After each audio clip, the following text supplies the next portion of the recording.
Good morning, friends, and welcome to the Unitarian Universalist Fellowship at Stony Brook. All of us here in the sanctuary welcome you who are joining us online. Let's have the roomies here greet the zoomies at home through the camera on your left. My name is Maureen Shaman, and I am thrilled to be your worship associate this morning with our service leaders and musicians, my friends and fellow musicians, Dorothea Cook and Peter Winkler. Dorothea Cook, Deede to her friends, grew up in Seattle, Washington, and majored in violin performance at the University of Washington. She was much in demand as a professional violinist in Seattle's lively music scene and was active in the musical life of the University Unitarian Church in Seattle. In 1987, at a summer music camp, Deede met a fellow faculty member, an attractive and talented composer from Stony Brook University by the name of Peter Winkler. California-born Peter began playing the piano and making up tunes at an early age. He studied composition at Princeton and Harvard universities, began teaching at Stony Brook in 1971, and retired 42 years later in 2014. His research and teaching dealt with the history and theory of American popular music, as well as traditional music composition and theory. After 2 years of a long-distance courtship, they married, and Deede moved to Setauket. A passionate teacher, Deede directed a community music program at Stony Brook University, teaching students from preschool age all the way up to school music educators. She also coached chamber music and taught violin and viola privately. From the first moment Peter and Deede see, this is what happens when you become friends with them, played together in 1987, they knew they had a special musical chemistry. They fell in love and began a musical collaboration that has lasted ever since. They joined our fellowship in 1992, and the two of them have been serving our community with masterly, beautiful, amazing music ever since. If you haven't heard their Silken Rags CD, you should, and they brought a few copies today. Over the years, Peter has written many pieces of music for our fellowship, and he will premiere the newest one today. I want especially to welcome anyone who is visiting or is here with us for the first time today. We are very happy you're here, and we look forward to getting to know you. Please plan to join us after the service for coffee and conversation. For those who are with us online, if you sign off after the service and return to our website, you will find the link for joining our small group chats. Whether here or online, you will find some friendly folks who can answer any questions you may have or point you to someone who can. Our Director of Religious Education is Deb Little. Our regular RE classes will resume in September. You are invited to light a candle at any time during the service. Please be sure that your devices are silenced, and as we sound the bell, allow your mind to settle and your heart to open as we enter our time of worship.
Thank you. That was beautiful, Peter and Deede. The flaming chalice is the symbol of Unitarian Universalism. We kindle the flame of our faith in the cup of our covenant. For those attending virtually, I invite you to light a chalice or candle wherever you are. I have asked Joan Kiley to light our chalice as I read these words by Marnie Singer. And I thank Joan, who has been wrangling musicians here for a couple of years. The chalice is the container, the space where the musicians and the listeners gather. The oil is the fuel, the hours of practice and the life experiences of everyone in the room. The wick is the instruments and the vocal cords through which the music will flow. And the flame is the music which is created as if by magic. When the instruments are lifted, the breath is inhaled and the downbeat nodded. May this flame ignite the music within us all.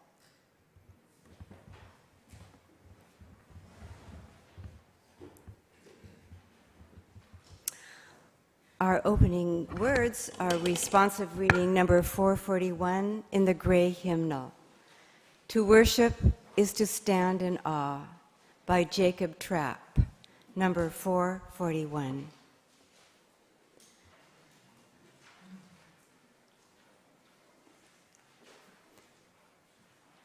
To worship is to stand in awe under a heaven of stars, before a flower, a leaf in sunlight, or a grain of sand.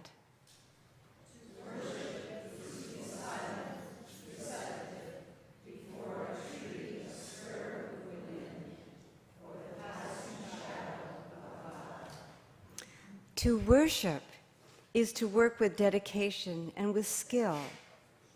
It is to pause from work and listen to a strain of music. To worship is to sing with the singing beauty of the earth. It is to listen to the storm, to the still small voice within. Worship is the loneliness seeking communion. It is a thirsty land crying out for rain. Worship is the inner fire within our hearts. It moves through deeds of kindness and through acts of love. Worship is the mystery within us, reaching out to the mystery beyond.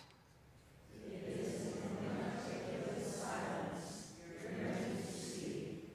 It is the window of a moment open to the sky of the eternal.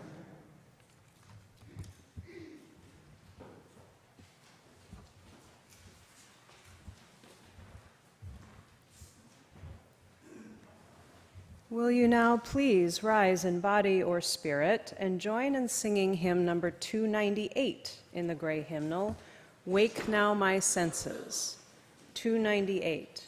We will sing verses 1, 2, 3, then 1 again. Thank you.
Our story for all ages this morning is Mole Music by David McPhail, and you really should come and look at the pictures afterward. They're wonderful.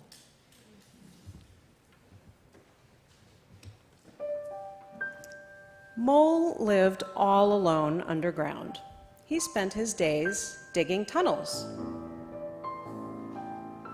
At night, he ate his supper in front of the TV and then went to bed. Above his burrow, a little sapling began to grow. Mole liked his life, but lately he had begun to feel there was something missing. One night on the television, a man played the violin. He made the most beautiful music Mole had ever heard.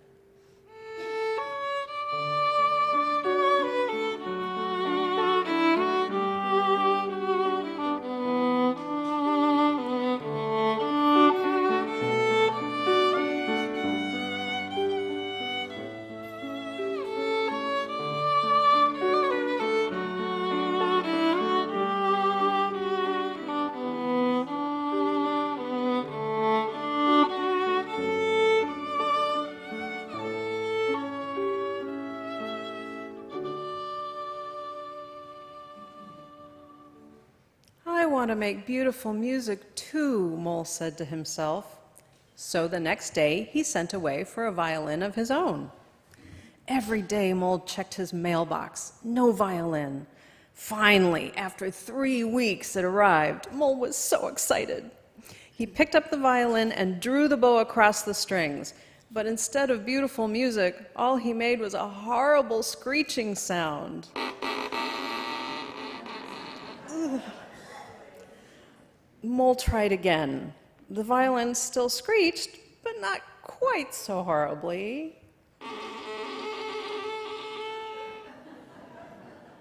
The little sapling above his burrow drooped and shed 3 of its leaves.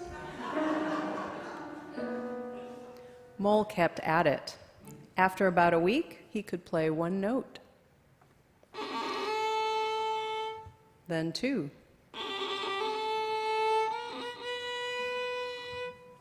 And before a month went by, he could play an entire scale.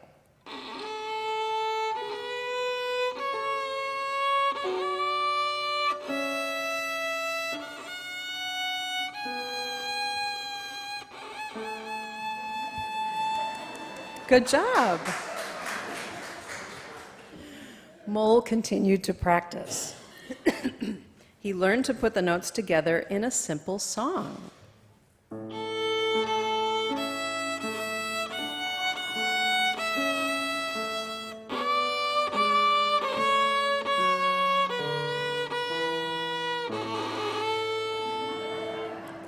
The sapling stood up straight and grew 3 inches. Years went by. Mole got better and better.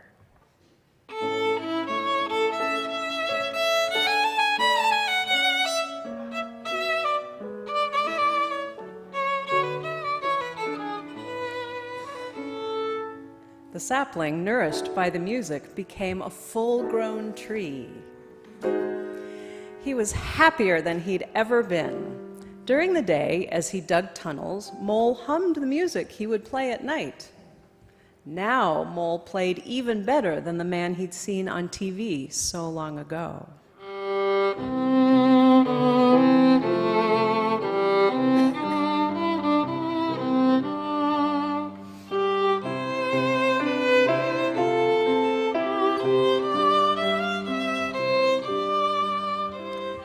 Sometimes he wondered what it would be like to play his music for people. What Mole didn't know was that people were gathering around the tree above his burrow to listen to his music. He imagined himself playing before a huge audience. He imagined he played before presidents and queens. He even imagined that his music could reach into people's hearts and melt away their anger and sadness.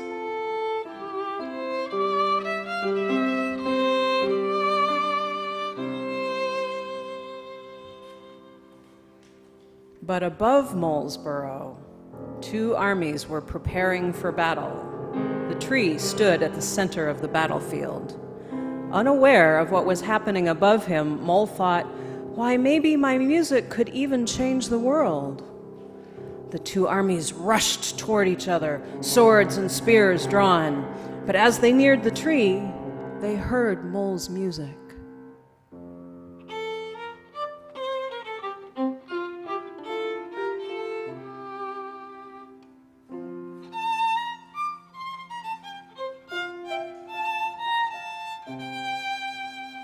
The armies stopped.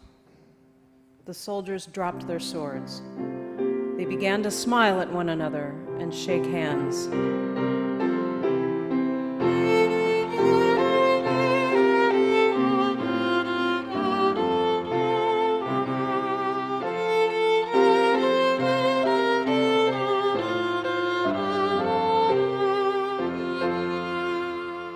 Mole laughed to himself. "How silly I am," he thought, "imagining that my music could change the world when no one has ever even heard it."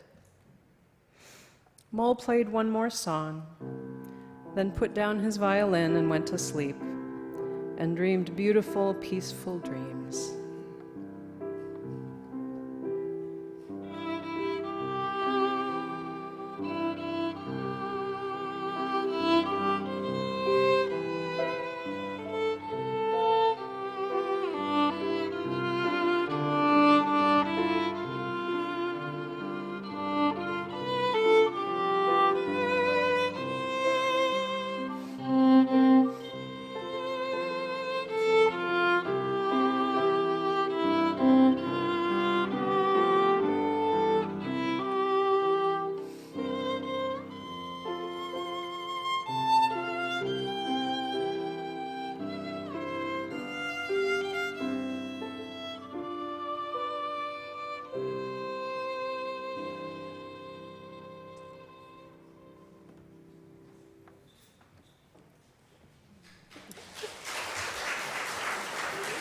Oh, that Beethoven's Ode to Joy gets me every time, doesn't it get you? Our meditation words today are from Rumi, translated by Coleman Barks. Following our meditation and word, we will sit in silence for a minute or two. Then Peter and Deede will bring us out with hymn 1009 in your teal hymnal, Meditation on Breathing, which you may wish to open to now to have it ready. 1009. You can sing any of the three parts that you wish. You can change from one to another. We'll sing it through several times, and Peter and Deede will lead us in ending together in the breathe-in, breathe-outs. Don't worry about saving these songs. And if one of our instruments breaks, it doesn't matter. We have fallen into the place where everything is music. The strumming and the flute notes rise into the atmosphere, and even if the whole world's harp should burn up, there will still be hidden instruments playing. The singing art is seafoam. The graceful movements come from a pearl somewhere on the ocean floor. Poems reach up like spindrift in the edge of driftwood along the beach, wanting. They derive from a slow and powerful root that we cannot see. Stop the words now. Open the window in the center of your chest and let the spirit fly in and out.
Good morning, everyone.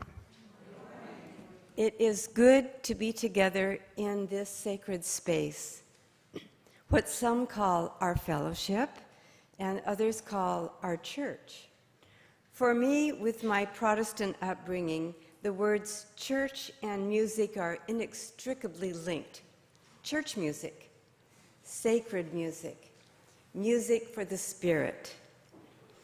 Anytime I walk into a place of worship, I start to look for signs of music making. One of the first things I do is to test out the acoustics. I might sing a few notes or clap my hands a couple of times. I want to see how resonant this space is. Is it a friendly space for voices and instruments? I want to know, is there an organ or a piano here? Where does the choir perform? Is there a choir loft? And if I spot some music stands, I get really excited. Ooh, what kind of music do they do here? Do they use this space for concerts? I particularly like old churches made of wood. When I'm inside a wooden church, I feel like I'm inside a giant stringed instrument, a benevolent cello. And when I'm playing violin in a wooden church, I imagine that the wood in my instrument and the wood surrounding me are resonating and singing with each other, and that the church itself is a musical instrument. Church music has always been an important part of my life. I'm a choral conductor's kid. My father, Parker Cook, was a charismatic high school choral conductor in Seattle, Washington.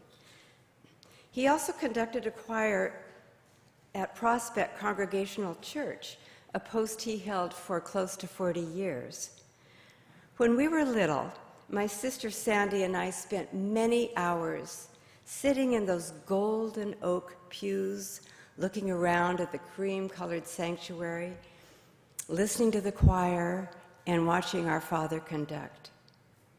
And as soon as we could read music and hold our own in a part, he enlisted us into the choir. I loved being in a choir. I enjoyed the rehearsals and the easy camaraderie among the people. Choral singers are such a friendly bunch. I love the ritual of robing up in the choir room, gathering at the back of the sanctuary, walking down the aisle 2 by 2 for processionals and recessionals. But most of all, I loved the thrill of singing in 4-part harmony.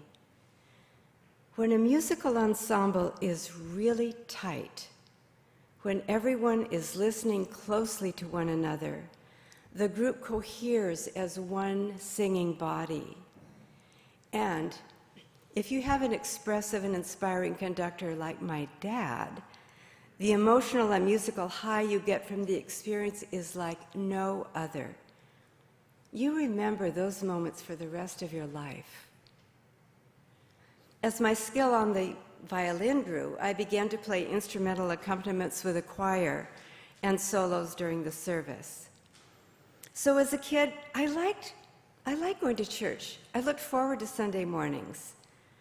What I liked less was having to sit through 2 services and 2 sermons, but the music part was great. For me, there is a difference between playing music for a concert and playing music for a church service. In a concert setting, I feel an enormous pressure to play the music as perfectly as possible. In my desire for perfection and control, my attention is self-directed. My mind easily falls into the delusion that this performance is all about me. But when I'm making music in a worship setting, even though I can still get nervous and self-conscious, it's easier for me to understand that the music is serving a purpose far greater than serving my ego. It's not all about me. It's all about us. Creating a worship service is a communal activity.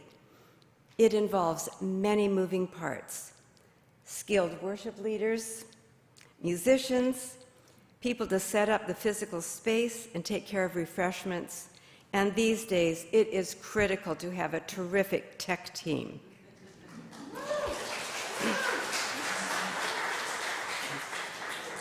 But the most important element in a worship service is you, the congregation. You come with an expectation not so much to be impressed as it is to be inspired. We gather together in a shared space that we have declared sacred, seeking community and transformation. We want to have a spiritual lifting up.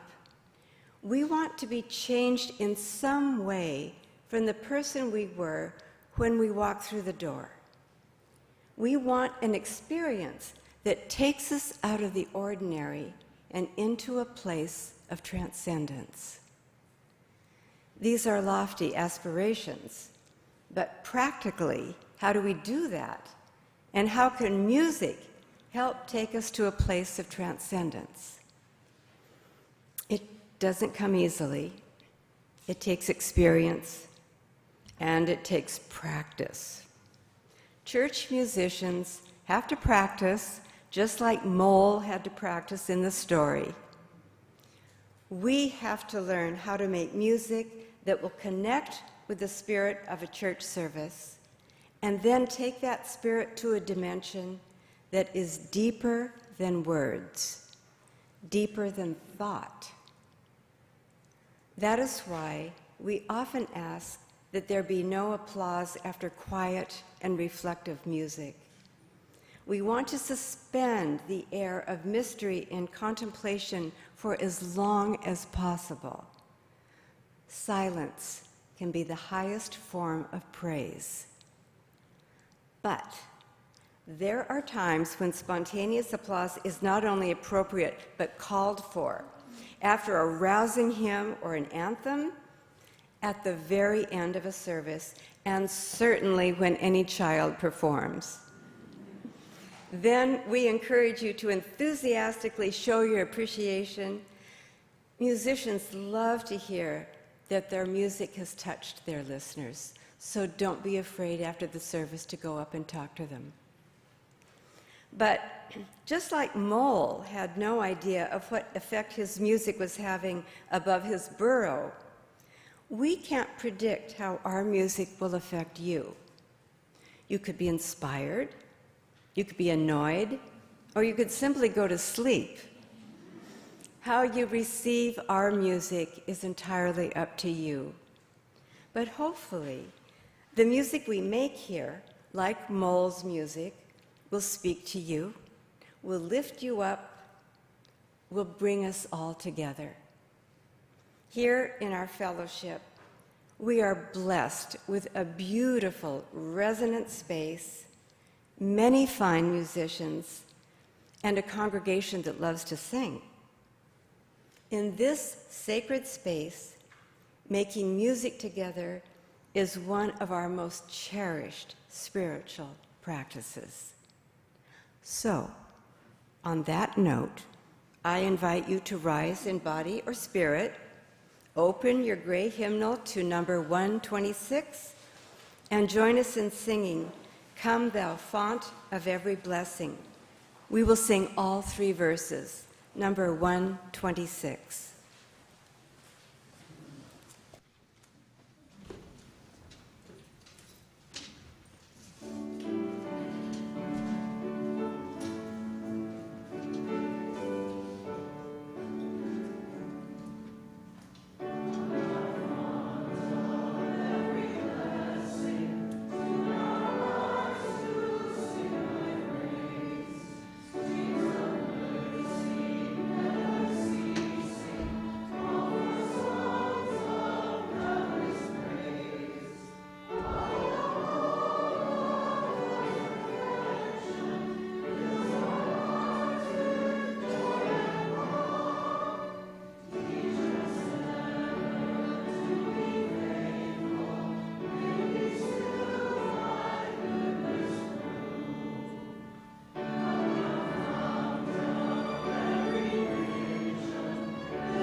Back in the days when the COVID pandemic was at its worst, Deede and I got very serious about our practice of meditation.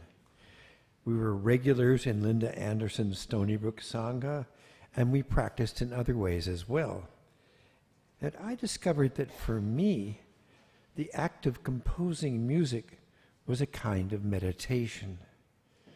When I was writing music, I felt calm, I felt centered, and I felt my life had meaning and purpose. So today I want to think about how composing music could be thought of as a spiritual practice. People sometimes ask me where my musical ideas come from. Well, often they appear when I'm busy doing something else. I realize that there's a little tune going through the back of my head. It's often just a dumb little ditty, a little fragment of a few notes. It usually goes over and over and over again. But once I focus on it, I begin to sense that, oh, this little dumb little tune has possibilities. Maybe it could be the seed of something interesting. But also, I have another source for ideas, and that is melodies that already exist. For example, a hymn. Over the past few years, I've written more than a dozen pieces for our congregation that are built from tunes in our hymn books. And I've been calling these pieces meditations. And today, for our offering, Deede and I will play a brand new one based on the hymn we just sang. I've always loved a good hymn tune. I don't usually pay attention to the words, it's the music I'm interested in. A good hymn tune is straightforward, it's unadorned, it's clear, it's simple, it has a sturdy construction. And since a hymn is so compact and so condensed, it can be used as the seed of something larger and more complex. So, for example, Johann Sebastian Bach based most of his church music on the simple, sturdy framework of Lutheran hymns. So let's think about the hymn we just sang, Come Thou Fount of Every Blessing. Where did this tune come from? Well, nobody's been able to identify a particular composer. It's probably an American tune. It first appeared in print back in 1813. I'm thinking it probably existed in oral tradition long before that. It could have been one of those camp meeting songs. Camp meetings, those were outdoor religious revivals, were very popular in frontier America. The camp meeting tradition actually went back to Presbyterian churches in Scotland, and there's certainly a Scottish feel to this melody.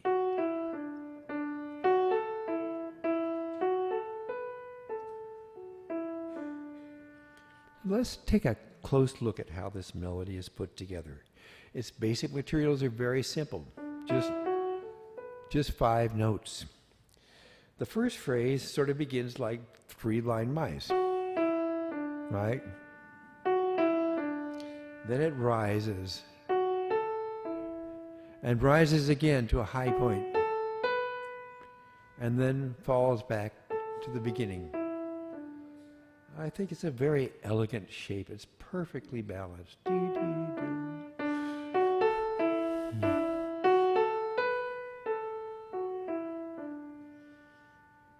The second, in fact, this phrase is so good that it's played twice. And then there's a middle section which rises to a new high note and then falls down, rises up, and this time starts to fall but ends up back up on that high note. And then the last phrase is again.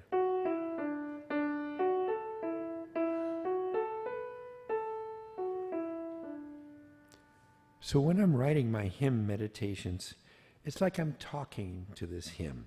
I'm saying, hello, little tune. How are you? What seeds do you have in you?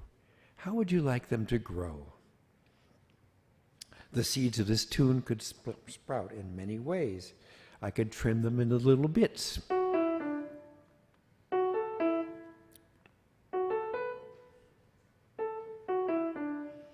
I could make it change. I could stretch it or squash it.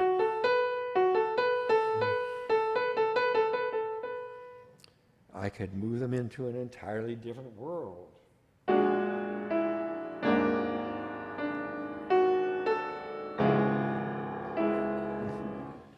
Some of these possibilities don't feel right. I need to listen to what the tune wants. It has a mind of its own. If I listen carefully, the tune will tell me what it needs. So here's what I heard this tune telling me. I began by just trying to feel the basic rhythm, a groove.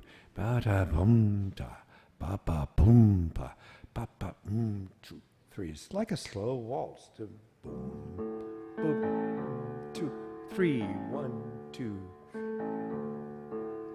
And then maybe I'll just take the first 3 notes and play them a couple of times again.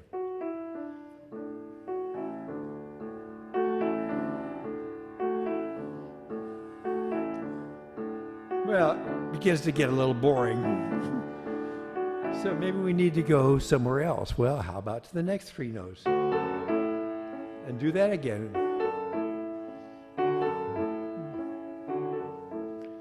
And then the next 3 notes. And about, not just repeating, but maybe intensifying it. And then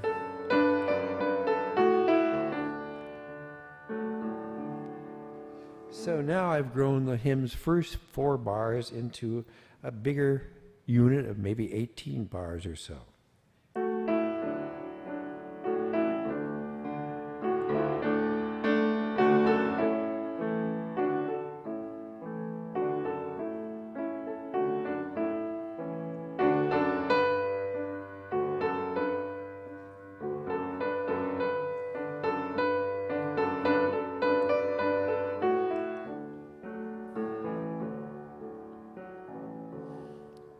So that's a new melody. Now, I don't feel like I invented that melody. It's more like I discovered it. I don't care for the idea of art or music as self-expression. I'm not trying to express myself. I'm trying to express something much larger than myself. And as I said, the music, it really has a mind of its own. I listen, and the music tells me where it wants to go. I'm reminded of what Stravinsky said about the rite of spring, le sacre du printemps. He said, I heard and I wrote what I heard. I am the vessel through which le sacre passed. Of course, Stravinsky was blazing a new trail, discovering a new kind of music. I'm more interested in exploring the familiar, the predictable. I want to follow older pathways and see if I can get at their essence. As my dear composition teacher Earl Kim put it, I try to reduce things to their absolute maximum. So how is this a spiritual practice? So composition is exploring, it's finding a pathway, but a pathway through what? Well, it's a pathway through a realm, the realm of music. This musical realm is, as Deede said, a dimension deeper than words, deeper than thought. It's important to understand something about this musical realm. Music is not a thing. Music is a kind of action. Music shouldn't be a noun, it should be a verb. The musical realms I explore are the results of millions of acts of music making by millions of people individually and collectively, music making over long spans of time. It's an interconnected web if there ever was one. It's a woven fabric of many patterns, many ways of doing things, many musical practices. And needless to say, the fabric is never completed. It's always growing, always changing. As a composer, I'm tapping into this vast shared musical culture. I'm trying to add my own voice to the many voices that have created it. Music is a collective action, just as worship is a collective action. So remember the words of our responsive reading this morning. Just like worship, music is a loneliness seeking communion. Music is a kindred fire within our hearts. Music is the mystery within us reaching out to the mystery beyond. Music is the window of the moment open to the sky of the eternal. And the act of making music together is a holy act. Pete Seeger expressed it so beautifully. He said, "When one person taps out a beat while another leads into the melody, or where three people discover a new harmony they never knew existed, or a crowd joins in on a chorus as though to raise the ceiling a few feet higher, then they also know there is hope for the world."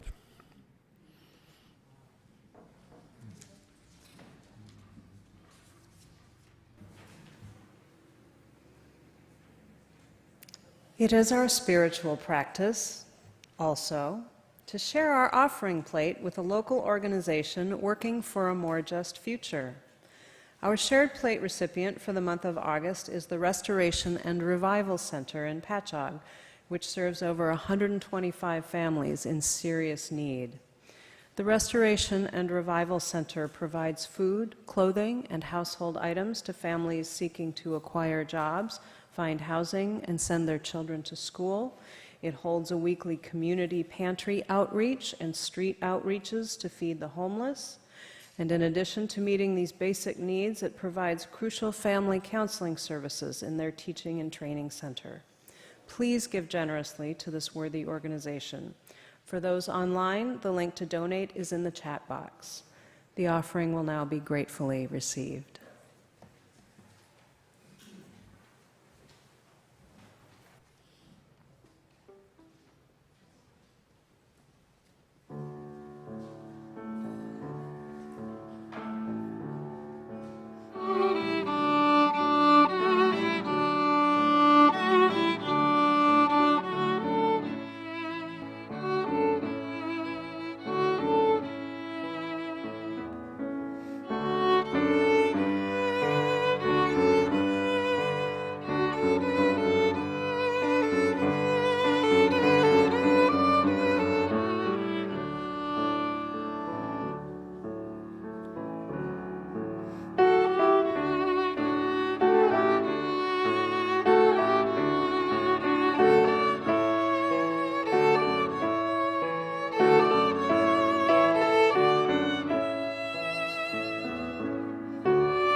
Our closing words are more of the Pete Seeger quote I mentioned earlier. This is from an interview he gave for the American Masters TV portrait of his life. Once upon a time, wasn't singing part of everyday life as much as talking, physical exercise, and religion? Our distant ancestors, wherever they were in the world, sang while pounding grain and paddling canoes or walking long journeys. Can we begin to make our lives once more all about peace? Finding the right song and singing it over and over is a great way to start. And when one person taps out a beat while another leads into the melody, or when three people discover a new harmony they never knew existed, or a crowd joins in on a chorus as though to raise the ceiling a few feet higher, then they also know that there is hope for the world.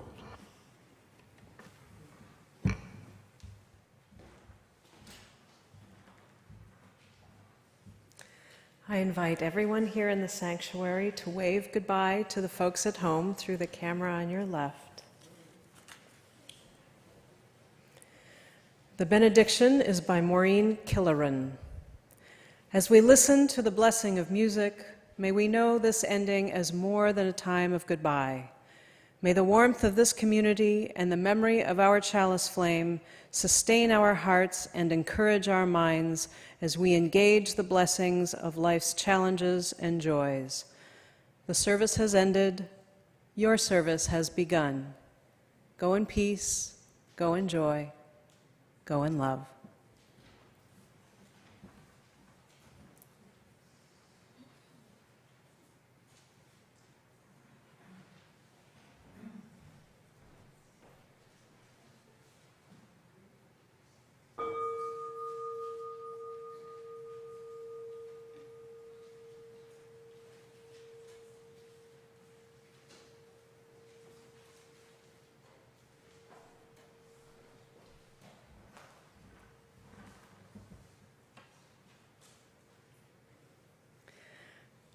I invite you now to rise in body or spirit to join in our closing music, number 108 in the Gray Hymnal, My Life Flows On, better known as How Can I Keep From Singing?